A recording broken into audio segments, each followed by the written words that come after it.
नमस्कार साथियों, आज अपन बात करेंगे दूरी एवं दिशा ज्ञान परीक्षण का पार्ट 2 लेके आए। पार्ट फर्स्ट अपन ने करवा दिया था, इसी पर आधारित कुछ प्रश्न और करेंगे। पहला प्रश्न है, अजय पश्चिम दिशा में चलना प्रारंभ करता है, 12 किलोमीटर चलता है, वहां से 135 डिग्री वामावर्त घूर्णन करता है तथा 13 किलोमीटर चलता है।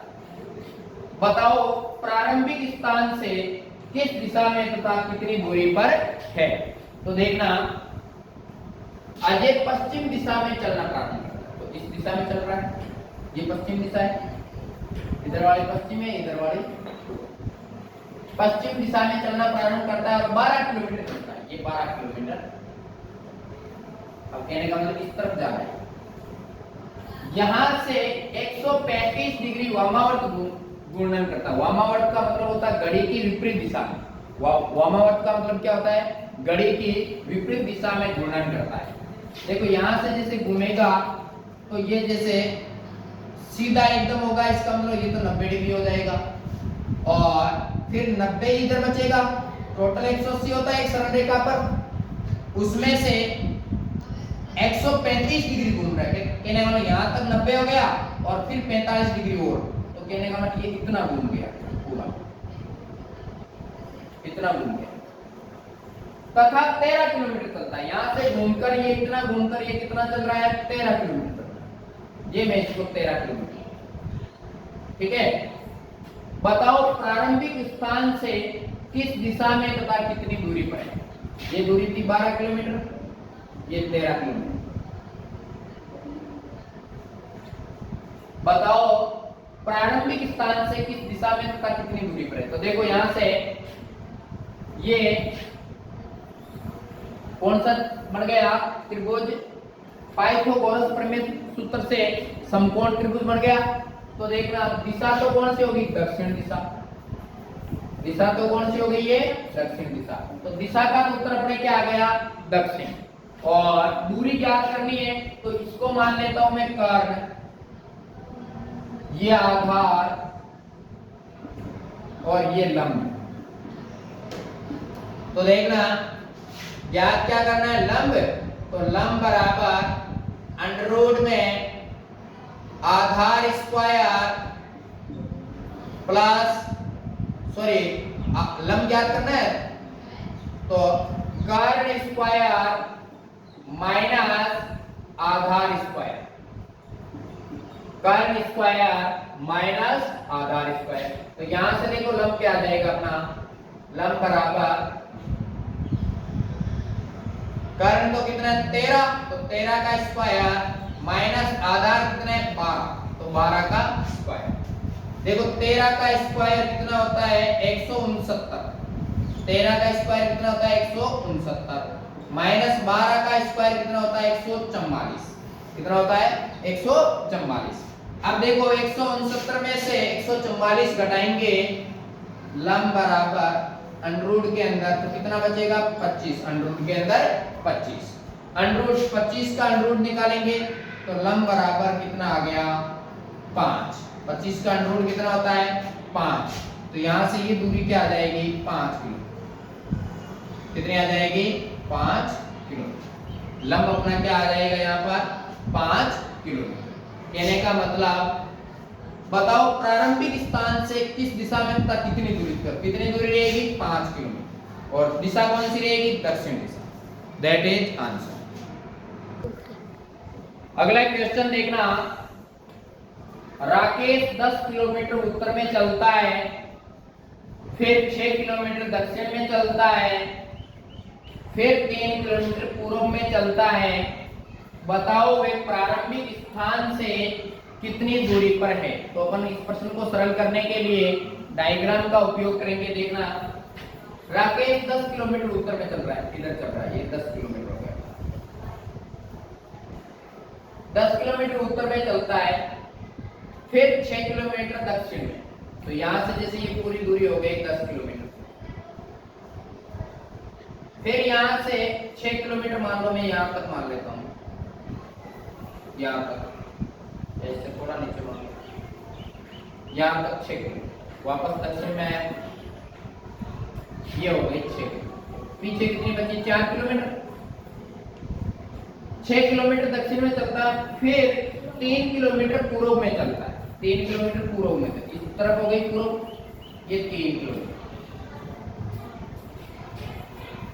बताओ प्रारंभिक स्थान से कितनी दूरी पर है? प्रारंभिक स्थान, प्रारंभिक यहां से चलना स्टार्ट किया था, उत्तर में चलता है, प्रारंभिक यहां पर था, तो यहां से यहां तक की 4 किलोमीटर, ये 3 किलोमीटर। अपने को दूरी ज्ञात क्या करनी है? ये प्रारंभिक स्थान से दूरी कौन सी हो गई? ये। तो अपन इसको मान लो आधार मान लेते हैं, इसको लंब मान लिया और इसको कर्ण। तो अपने को ज्ञात क्या करना है यहाँ पर? कर्ण। तो कर्ण बराबर पाइथागोरस प्रमेय सूत्र लगाना है। कर्ण बराबर अंडररूट के अंदर आधार स्क्वायर प्लस लंब स्क्वायर। तो कर्ण यहां से क्या आ जाएगा अपने पास? देखना, आधार तो कितना माना अपन ने? 3 किलोमीटर, तो 3 का स्क्वायर प्लस लंब माना 4, तो 4 का स्क्वायर। कर्ण यहां से क्या आ जाएगा? 3 का स्क्वायर 9 प्लस 4 का स्क्वायर 16।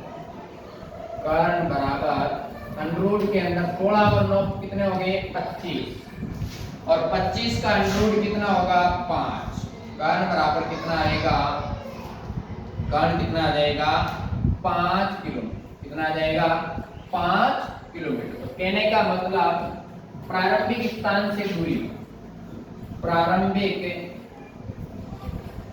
स्थान से दूरी क्या आ गई अपने पास? दूरी बराबर 5 किलोमीटर। कितने आ गई? 5 किलोमीटर। ये अपना आंसर है।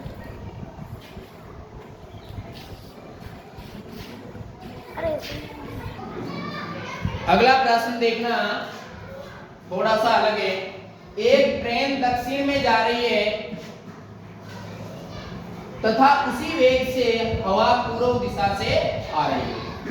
यदि ट्रेन धुआं छोड़ती है तो वह किस दिशा में जाएगा? देखो, एक ट्रेन दक्षिण में जा रही है, इस तरफ जा रही है, ये दक्षिण दिशा है। ये ट्रेन किधर जा रही है? दक्षिण दिशा में जा रही है, तथा उसी वेग से हवा, देखो मैं पूरा ऐसे चित्र बना लेता हूं। ये हो गया पूर्व, ये पश्चिम, और ये उत्तर, नीचे तक, और ट्रेन किधर जा रही है? दक्षिण दिशा। उसी वेग से हवा किधर से आ रही है? पूर्व से आ रही है, मतलब हवा इधर से चल रही है, ट्रेन इधर जा रही है। यदि ट्रेन धुआं छोड़ती है, तो ट्रेन यदि दक्षिण में जा रही है तो धुआं किधर छोड़ेगी? उत्तर में, इस दिशा में धुआं, धुआं की दिशा क्या होगी? उत्तर। तो लेकिन पूर्व से हवा आ रही है, जितनी तेज ट्रेन जा रही है दक्षिण में, तो धुआं की दिशा क्या हो जाएगी? देखो, जाना उत्तर में चाहिए, लेकिन हवा इधर से आ रही है, तो ये विचलित होकर कहां पहुंच जाएगा? उत्तर और पश्चिम के बीच में, उत्तर और पश्चिम के बीच में। तो धुआं किधर जाएगा? उत्तर पश्चिम। उत्तर क्या हो जाएगा आपका? उत्तर पश्चिम में, उत्तर पश्चिम में धुआं जाएगा, धुआं जाएगा। क्यों? क्योंकि ट्रेन दक्षिण में जा रही है, तो उसी वेग से पीछे धुआं जाएगा, तो धुआं जाना चाह रहा है उत्तर में, और हवा आ रही है पूर्व से, तो कहने का मतलब वो ले जाना चाह रही है पश्चिम में। तो कोई चीज पश्चिम और उत्तर के बीच की स्थिति में फंस जाए तो कहां जाएगी? उत्तर पश्चिम में। कहां पर जाएगी? उत्तर पश्चिम। अगला प्रश्न देखना, एक आदमी पूर्व की ओर 5 किलोमीटर जाता है, फिर दक्षिण पश्चिम की ओर मुड़कर 5 किलोमीटर जाता है, और अंत में उत्तर पश्चिम की ओर मुड़कर 5 किलोमीटर चलकर बिंदु P पर पहुंचता है। बताओ बिंदु P प्रारंभिक स्थान से किस दिशा की ओर है? तो देखना, इसको डायग्राम के माध्यम से, एक आदमी पूर्व की ओर 5 किलोमीटर जाता है। देखना, यहां से चलना प्रारंभ किया, 5 किलोमीटर चला। कितना चला? 5 किलोमीटर। ये हो गया 5 किलोमीटर। पूर्व की ओर जा रहा है तो मैंने पूर्व का एरो बना। फिर दक्षिण पश्चिम की ओर मुड़कर इधर दक्षिण पश्चिम, तो देखो ये तो हो गया दक्षिण और ये पश्चिम, तो इसके बीच की दिशा हो जाएगी ऐसे दक्षिण पश्चिम। दक्षिण पश्चिम की ओर मुड़कर 5 किलोमीटर जाता है, कितना 5 किलोमीटर। ये मैंने एरो का चिन्ह लगा दिया दक्षिण पश्चिम। ये वाली दिशा कौन सी हो गई, दक्षिण पश्चिम, और ये वाली हो गई पूर्व। दक्षिण पश्चिम की ओर मुड़कर 5 किलोमीटर जाता है और अंत में उत्तर पश्चिम की ओर मुड़कर, अंत में उत्तर पश्चिम की ओर मुड़कर, उत्तर पश्चिम कौन सी हो गई, ये वाली दिशा, उत्तर और पश्चिम के बीच की, उत्तर पश्चिम की ओर मुड़कर 5 किलोमीटर चलकर बिंदु P पर पहुंचता है। यहां से मुड़ा और वापस कितना चल गया, 5 किलोमीटर। ये कितना है, 5 किलोमीटर, और ये बिंदु कौन सा हो गया, P पर। बताओ बिंदु P प्रारंभिक स्थान से किस दिशा की ओर है। तो बिंदु P तो वहीं से स्टार्ट हुआ था, तो कोई दिशा नहीं, वहीं का वहीं पर आ गया, तो इसमें कोई दिशा नहीं आएगी। यदि आपके ऑप्शन में दे रखे हो अलग अलग ऑप्शन में, जैसे उत्तर, पूर्व, दक्षिण, कुछ भी ऑप्शन दे रखे हो, एक उनमें से इनमें से कोई नहीं, या यथा स्थिति पर है, यथा स्थिति, तो यहाँ पर ये कहां पर है, यथा स्थिति पर है, यथा स्थिति पर वापस आ गए। कहने का मतलब जहां से शुरू किया था इसने वहीं पर आकर वापस रुक गया। तो अपन ने दूरी एवं दिशा ज्ञान परीक्षण के पार्ट ये 2 है जिसमें अपन ने चर्चा की है, और इसके बाद में रीजनिंग का अगला टॉपिक पर अपन चर्चा करेंगे। तो आप चैनल पर जुड़े रहें, चैनल को सब्सक्राइब करें, लाइक करें और घंटी के बटन को दबाएं ताकि आपको आने वाले वीडियो का नोटिफिकेशन मिल जाए। धन्यवाद साथियों।